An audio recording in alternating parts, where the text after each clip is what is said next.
আসসালামু আলাইকুম রহমতুল্লাহ। সম্মানিত প্রিয় ভিউয়ার্স, আমি মোহাম্মদ রাশিদুল ইসলাম। আজকে আবুধাবি দুবাইয়ের ড্রাইভিং লাইসেন্স বিষয়ে কিছু তথ্য শেয়ার করব আপনাদের কাছে।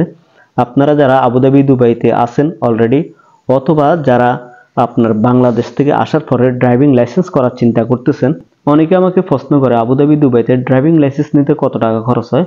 কত টাকা খরচ হয় এটা নির্দিষ্টভাবে বলা যাচ্ছে না, কারণ আপনার অভিজ্ঞতার উপরে কম বেশি হতে পারে। আপনি যদি বাংলাদেশের ড্রাইভার হন অথবা বাংলাদেশ থেকে কিছুটা শিখে আসেন, তাহলে আপনি এখানে অল্প টাকার মাধ্যমে নিয়ে নিতে পারবেন। কারণ এখানে আপনার ড্রাইভিং শেখার যে একটা খরচ, এটা অনেক বেশি। আপনি যদি বাংলাদেশ থেকে কিছুটা অভিজ্ঞতা অর্জন করে আসতে পারেন ড্রাইভিং এর উপরে, তাহলে ইনশাল্লাহ আপনি এখানে খুব সহজে নিয়ে নিতে পারবেন।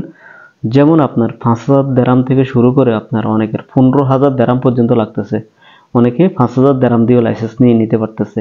আবার অনেক বাংলাদেশি ভাই যারা বাংলাদেশে দীর্ঘদিন যাবত ড্রাইভিং করতেছে, দুবাইতে আসার পর ড্রাইভিং লাইসেন্স ফাইল ওপেন করছে, এরপরে বারবার ফেল করতেছে। এই ফেল করার মেন কারণ হলো ওনারা ভয় পায়। কারণ পুলিশ যখন সাথে থাকে তখন স্বাভাবিকভাবে অনেকে ভয় পায়, আমি নিজেও পাইছি। তবে অতিরিক্ত ভয়ের কারণে ড্রাইভিং লাইসেন্স পাওয়া যায় না। কারণ পুলিশ আপনার দিকে লক্ষ্য করবে যে আপনাদের ড্রাইভ করতেছেন, আপনি কি ইজি নাকি ভয় পাচ্ছেন।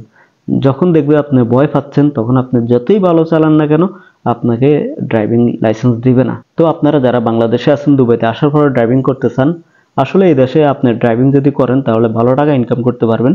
তো আপনারা চেষ্টা করবেন বাংলাদেশ থেকে ড্রাইভিং শিখে আসার জন্য, তাহলে আপনি এখানে সহজে লাইসেন্স পেয়ে যাবেন অল্প টাকার মধ্যে। কারণ এখানে আপনার যে গাড়ি শিখবেন, এখানে অনেক টাকা খরচ হয়ে যায়। এমনকি আপনি যদি ফেল করেন, তাহলে এখানেও আপনার অনেক টাকা খরচ হয়ে যাবে। আর যারা বাংলাদেশের ড্রাইভিং লাইসেন্স আছে, আপনাদের জন্য তো একটা বিশাল সুখবর।